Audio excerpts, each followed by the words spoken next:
Dios bendito, te damos gracias, Padre, en esta mañana por permitirnos, Señor, conocerte más. Gracias te damos, Señor, porque tú eres quien guía nuestros pasos, Señor, quien dirige, Señor, nuestros caminos y nos llevas, dice tu palabra, por caminos de vida, por caminos de salvación, Señor.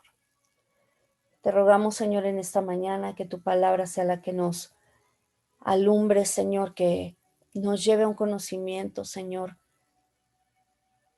más profundo acerca de ti, de tu carácter, Señor, de tu amor, y que seamos también transformados por medio de tu palabra, Señor, en nuestro entendimiento, en nuestro corazón, Señor, y en la forma también de conducirnos. Te ruego que seas tú, Señor, en medio de nosotros, en el nombre de Jesús. Amén. Bueno, seguimos avanzando hasta la verdad 5, que es Cristo, la expiación por el pecado. Quiero retomar con lo que iniciamos también el módulo pasado, que fue la base, digamos, de la encarnación, simplemente recordando que decíamos que a partir de que el ser humano toma la decisión de alejarse de Dios, de no considerarlo en sus caminos, y que esto genera una separación entre Dios y el ser humano. Veíamos que se da, y ahorita lo vamos a entrar, digamos, más a detalle a ver esta parte, el esfuerzo humano por, de alguna manera, enmendar eso que hizo, pero también veíamos que ese esfuerzo humano es insuficiente y por eso es que se hace necesario que el Señor, que Dios mismo tome forma humana, como leíamos en Juan del capítulo 1, verso 1 al 14, donde dice que Él, quien fue desde el principio, Dios mismo estaba con Él y era con Él, el verbo le llama, o el logos en griego, dabar en hebreo, ¿sí? Dice la palabra de Dios que ese verbo tabernaculizó o se hizo carne y habitó entre nosotros. Dice su palabra, vimos su gloria, gloria como el unigénito del Padre lleno de gracia y de verdad. Entonces, explicamos ampliamente todo aquello que nos permite ver todas las evidencias que hay para que nosotros entendamos que efectivamente Jesucristo, que estuvo y caminó en esta tierra, realmente es Dios mismo, ¿sí? Que no se trata de nadie más. Ahora, ya entendimos esa parte y entendimos que esto está directamente relacionado, pues, con la muerte de Cristo en la cruz del Calvario, que ese fue el propósito por el cual vino. Sin embargo, bueno, ya parte de esto, de esta clase, digamos, de Cristo, la expiación por el pecado, vamos a entender con mayor claridad por qué era necesario, ¿sí?, que Él finalmente muriera. Entonces, en ese contexto, quiero que empecemos y vamos a iniciar en el punto, digamos, de partida, que nuevamente es el Génesis.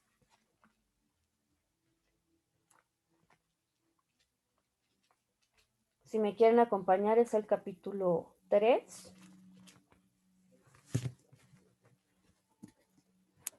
Ya entendimos toda la parte del pecado que está relacionada con la decisión que toma el ser humano de hacer las cosas a su manera, ciertamente ayudado, digamos, por un engaño de parte de Satanás. Vimos cómo esto quebrantó la relación entre Dios y el ser humano. Y ahorita me voy a enfocar hacia esta parte, es Génesis capítulo 3.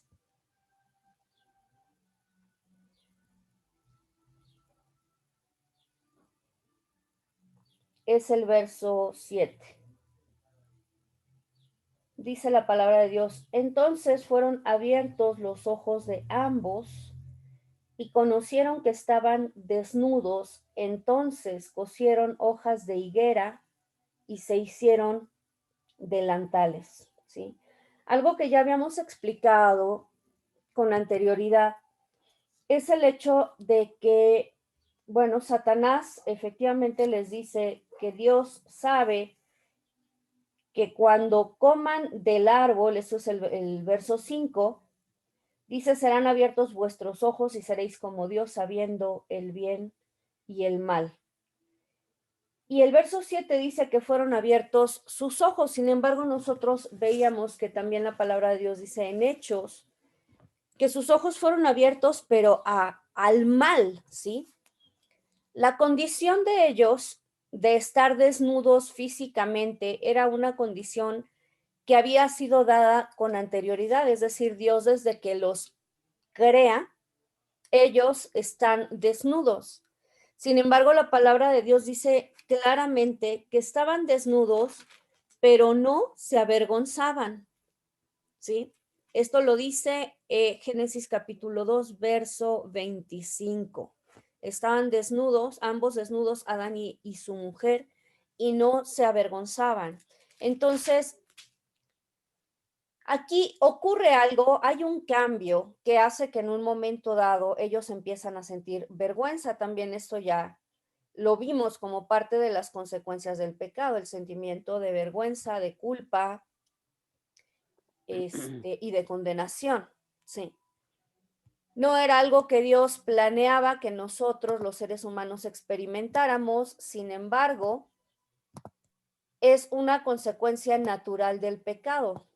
Cuando nosotros pecamos, independientemente de qué sea lo que hagamos, nosotros podemos entender que algo hemos hecho mal porque se genera este sentimiento en nuestro interior.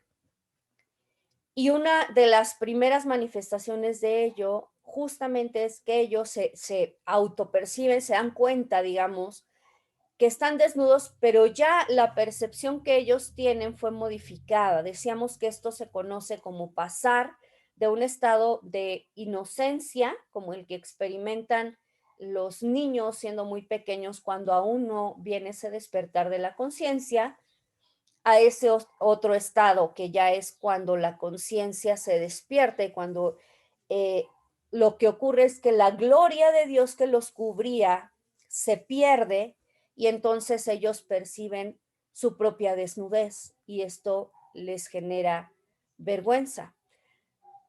Ahora, en este capítulo nosotros vemos que lo primero que ellos hacen como resultado de esta vergüenza es cubrirse con hojas de higuera.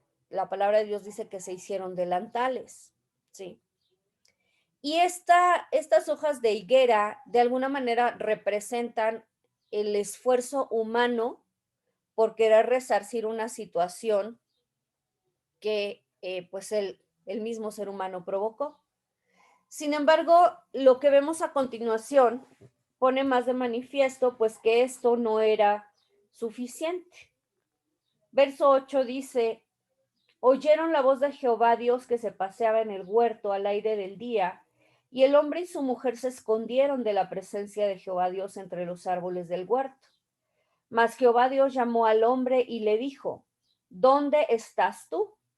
Y él respondió, oí tu voz en el huerto y tuve miedo porque estaba desnudo y me escondí.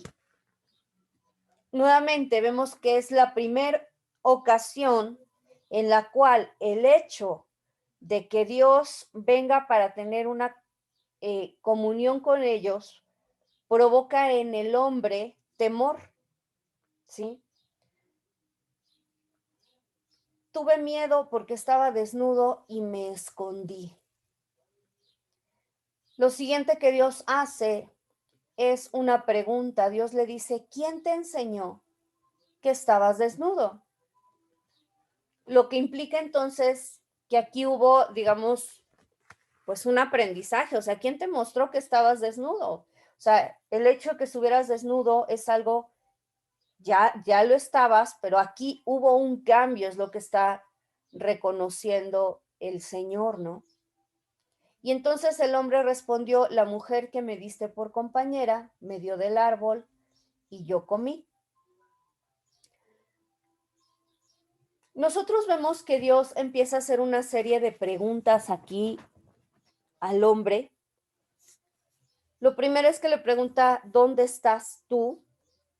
Y no es, digamos, porque Dios no supiera en dónde estaba en ese momento Adán o que se había escondido, sino que algo que vamos a entender es que las preguntas que el Señor hace, sobre todo es para que nosotros podamos ser conscientes de nuestra condición. Entonces, cuando Él le pregunta, ¿dónde estás tú? De cierta manera lo que le está diciendo es, ¿cuál es tu condición ahora? ¿Por qué es que ahora te escondes? Si antes nuestra comunión era íntima, si antes podíamos platicar, si nos encontrábamos, ¿qué es lo que sucedió que ahora te escondes de mí? ¿Qué es lo que sucedió que ahora sientes temor? Entonces Jehová, verso 13, dijo a la mujer, ¿qué es lo que has hecho? Otra situación que nosotros vemos aquí es como la respuesta del ser humano no es asumir su responsabilidad, sino volcarse y culpar a otras personas, a las circunstancias, en fin. Y eso no fue, digamos, la única ocasión, tampoco es nuevo. O sea, esto vemos que sigue ocurriendo. Una de las cosas que también he mencionado previamente es que por generaciones y generaciones al pecar como cristianos, muchas veces en lugar de asumir nuestra responsabilidad, nuestra respuesta es, pues es que Satanás me tentó, ¿no? Pues es que el hermanito o la hermanita me engañó. Y nos sigue siendo muy difícil el asumir nuestra responsabilidad ante los hechos, ante las circunstancias que vivimos. Muchas veces y en el peor de los casos llegamos incluso a culpar a Dios, como vemos, perdón, que hizo aquí Adán, ¿no? ¿Qué le dijo? Pues la mujer que tú me diste por compañera, o sea, a principio de cuentas, el culpable eres tú, Dios, pues ¿para qué me diste esta mujer? Yo no te la pedí, ¿no? Y esa sigue siendo tristemente nuestra actitud y la de Eva no fue muy diferente. Cuando el Señor le pregunta, ¿qué has hecho? La respuesta de ella es, la serpiente me engañó y comí. El diablo, él tiene la culpa, ¿no? En lugar de asumir nuestra responsabilidad. Aquí el Señor empieza como consecuencia de la desobediencia, como consecuencia también del engaño, el Señor empieza a establecer juicio en contra de los participantes. El primero de ellos en contra de la serpiente, verso 14. Jehová Dios dijo a la serpiente, por cuanto esto hiciste, maldita serás entre todas las bestias y entre todos los animales del campo. Sobre tu pecho andarás y polvo comerás todos los días de tu vida. Me voy a detener un segundito en esta parte. Algo que es bien importante que entendamos es que dentro de las cosas que Dios está estableciendo que iban a ocurrir son las consecuencias de los actos de cada uno de los participantes, ¿sí? Pero en estas consecuencias se están estableciendo, digamos, los cimientos para lo que iba a ocurrir con los seres humanos y también el papel de Satanás. Entonces viene una maldición sobre la serpiente,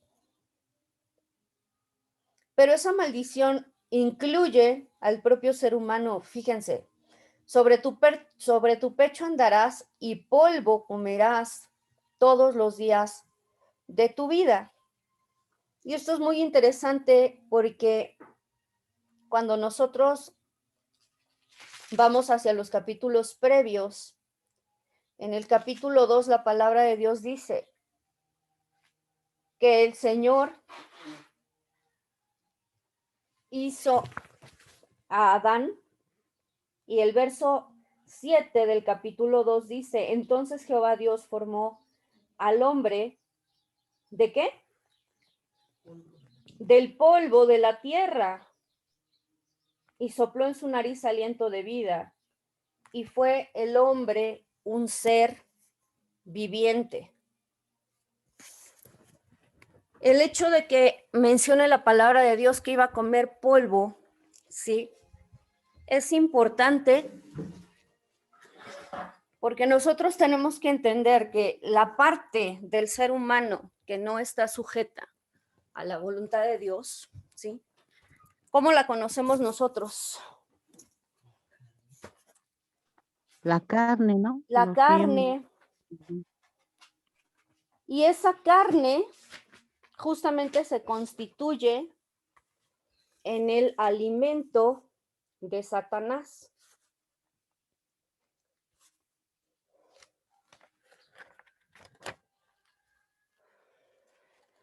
Solamente vamos a ver un par de versículos que mencionan esto. Uno de ellos muy conocido por nosotros, 1 Pedro 5, 8 y 9.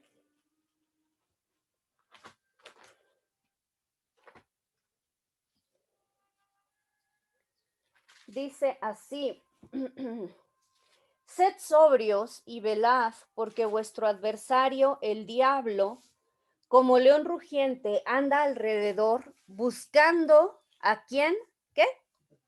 A quién devorar, al cual dice la palabra de Dios, resistir firmes en la fe, sabiendo que los mismos padecimientos se van cumpliendo en vuestros hermanos en todo el mundo. Entonces, esta maldición sobre la serpiente nos atañe a nosotros.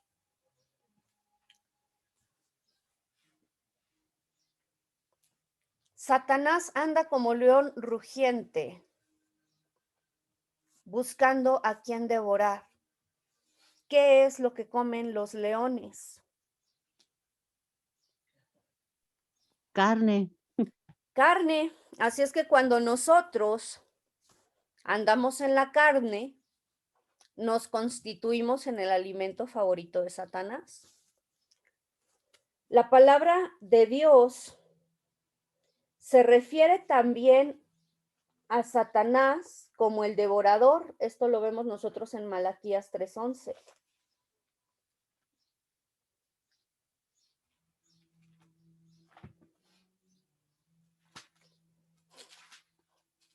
Dice así este versículo. Reprenderé también por vosotros al devorador, y no os destruirá el fruto de la tierra, ni vuestra vida en el campo será estéril, dice Jehová de los ejércitos. Ahora, es muy interesante ver cómo Satanás empieza en Génesis siendo una serpiente. La palabra de Dios dice en Apocalipsis, y esto también ya lo vimos, que es la serpiente antigua, llamada también el diablo y Satanás.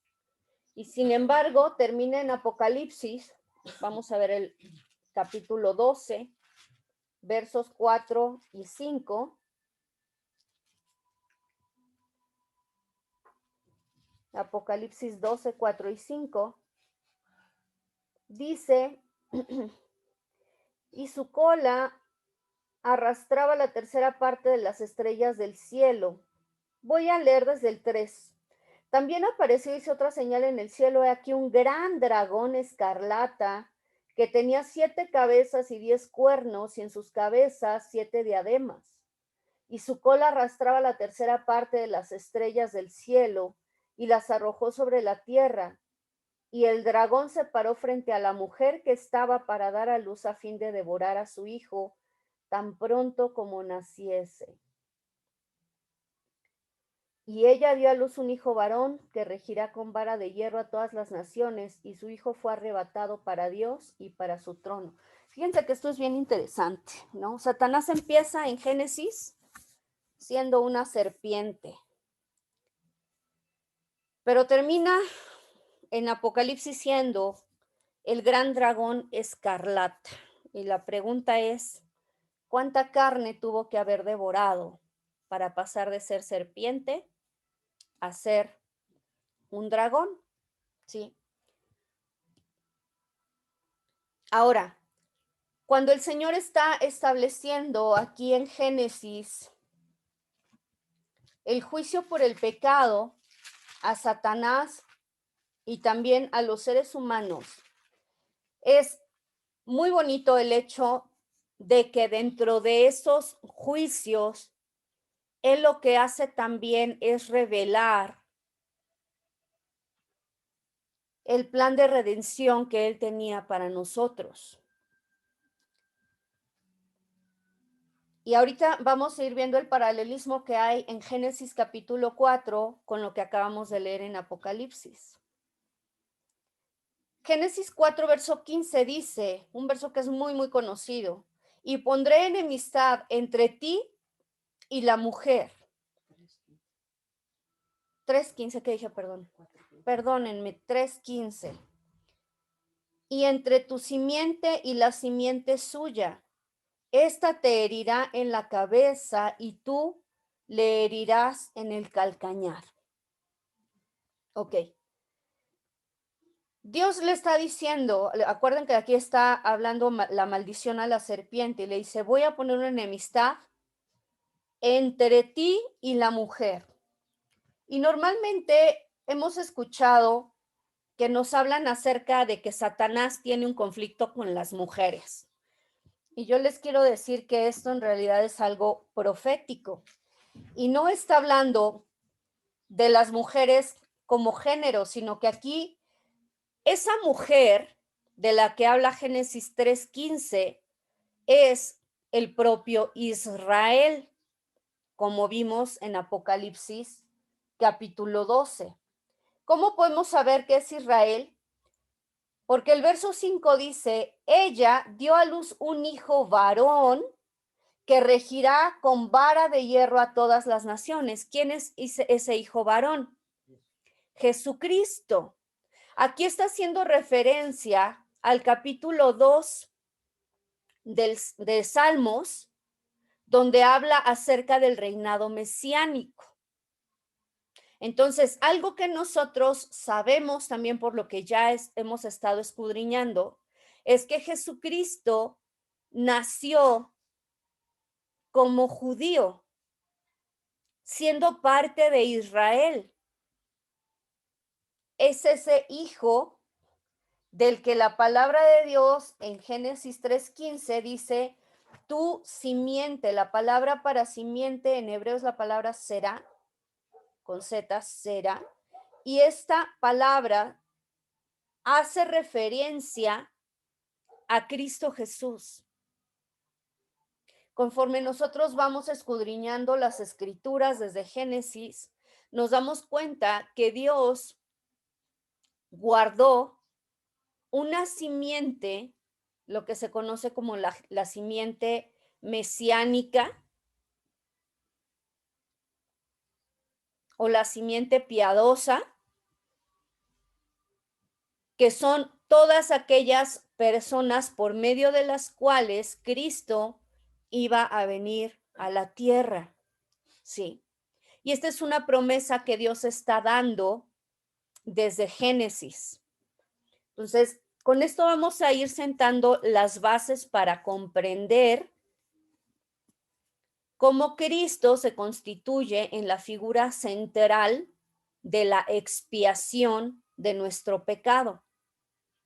¿Sí?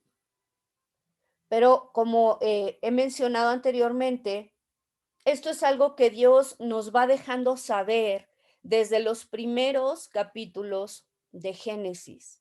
es un plan muy bien elaborado, del cual vamos a ir viendo distintas figuras, simbolismo, que finalmente van a cumplirse de una forma cabal, de una forma completa en la persona de Cristo, ¿sí? Entonces, pondré enemistad entre ti y la mujer. ¿Alguna vez te has preguntado por qué al pueblo de Israel ha sufrido de la manera que ha sufrido a lo largo de la historia, como ningún otro pueblo?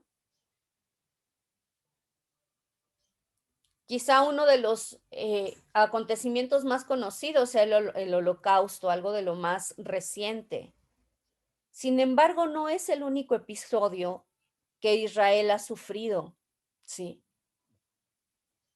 Ha sido terriblemente atacado por todas las naciones que lo rodean a lo largo de la historia. Recordemos que por mucho tiempo ni siquiera estaba constituido como nación. Esto se da apenas hasta el 14 de mayo de 1948, después de la Segunda Guerra Mundial. ¿Sí?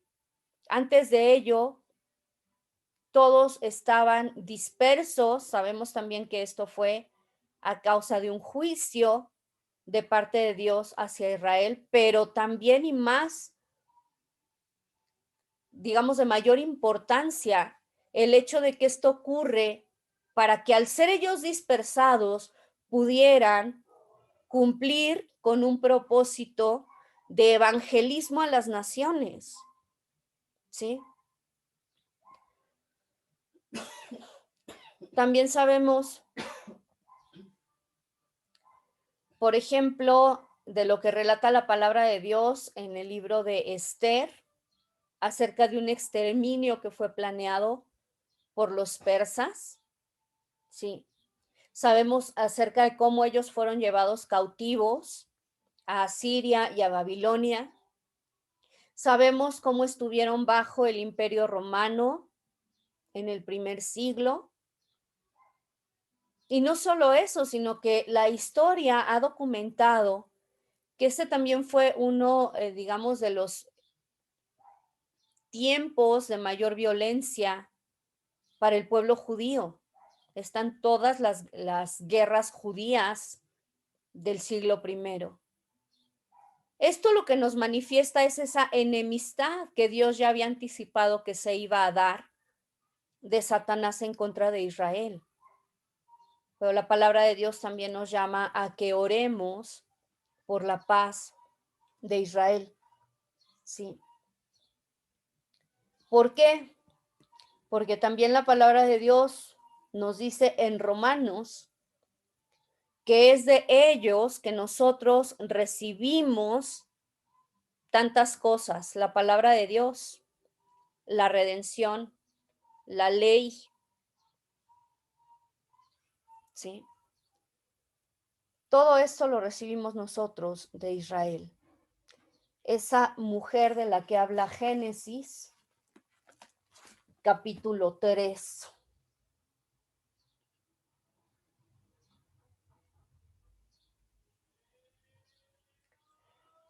Y también aquí en Apocalipsis capítulo 2, en el verso 4, dice, el dragón se paró frente a la mujer que estaba para dar a luz a fin de devorar a su hijo tan pronto como naciese. Vemos una persecución terrible de parte de Satanás por quitar la vida a todo aquel, ¿sí?, que pudiera ser el Salvador prometido.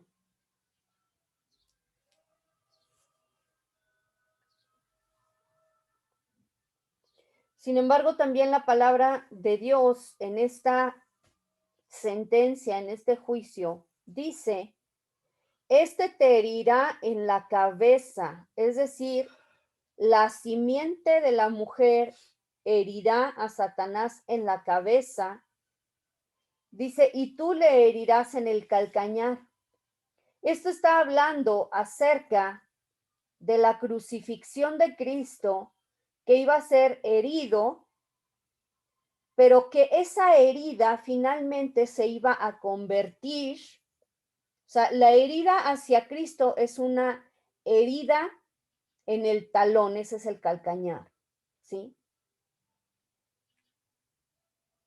Sin embargo, esta herida iba a provocar que la cabeza de Satanás fuera herido, y esto de cabeza se refiere o es un símbolo de liderazgo, ¿sí?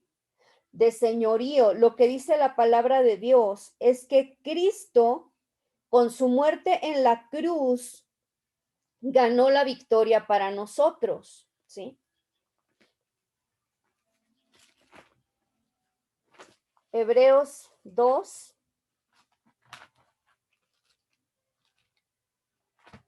14 y 15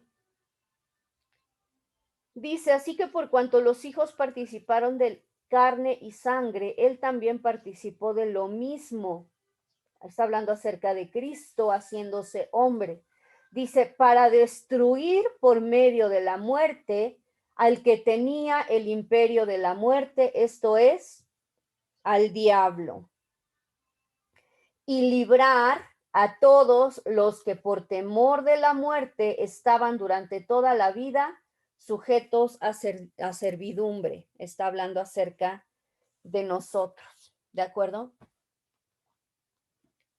Una vez que el Señor dicta esta sentencia, lo siguiente que Él hace, dice la palabra de Dios,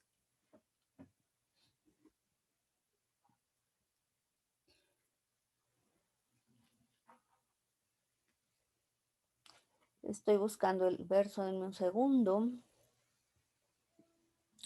verso 21, Génesis 3:21 dice, y Jehová Dios hizo al hombre y a su mujer túnicas de pieles y los vistió. Entonces vemos a los seres humanos vistiéndose con hojas de higuera en su esfuerzo por cubrir su desnudez. Sin embargo, lo que hace Dios es un símbolo muy, muy poderoso que nos deja ver que la redención del ser humano no iba a ser a la forma del hombre. Nosotros leemos aquí que la palabra de Dios dice que Él hizo túnicas de pieles, pero nosotros sabemos que para que pudiera haber túnicas de pieles, tendría que haber antes un sacrificio, ¿sí? Se da por primera vez el derramamiento de sangre, porque la palabra de Dios dice que sin derramamiento de sangre no hay remisión de pecados. El Señor les estaba mostrando de esta manera que lo que ellos habían hecho tenía una consecuencia muy fuerte y que la consecuencia de su desobediencia era la propia muerte. Hebreos 9:22 dice, y casi todo es purificado según la ley con sangre, y sin derramamiento de sangre no se hace remisión. Lo que el Señor hizo ese día fue establecer la necesidad de un sacrificio redentor para que pudiéramos ser perdonados, para que se pudiera llevar a cabo la redención de nuestros pecados, para que pudiéramos entender que no iba a ser por medio de obras humanas que nosotros tendríamos la salvación.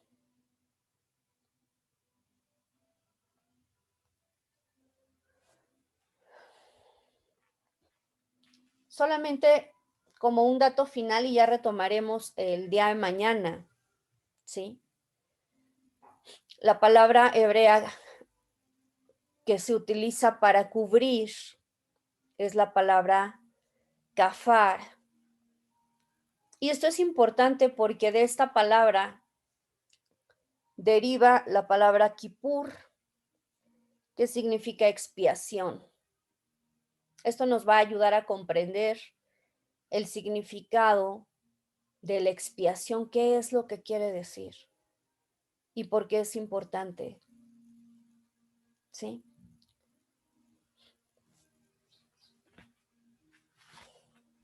Juan 1:36 nos deja ver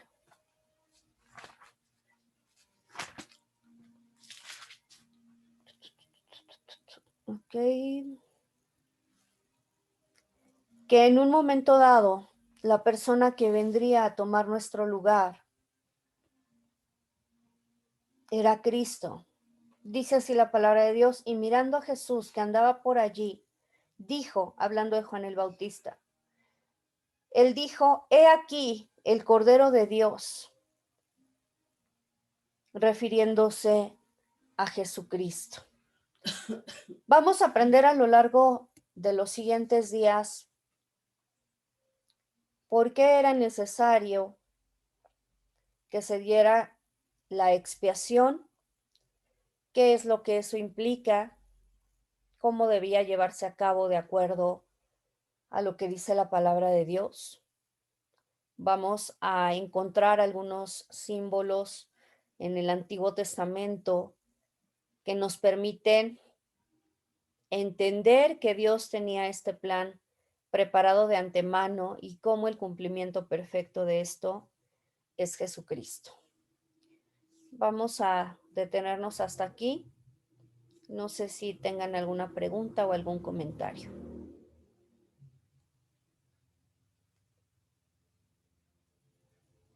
Ok.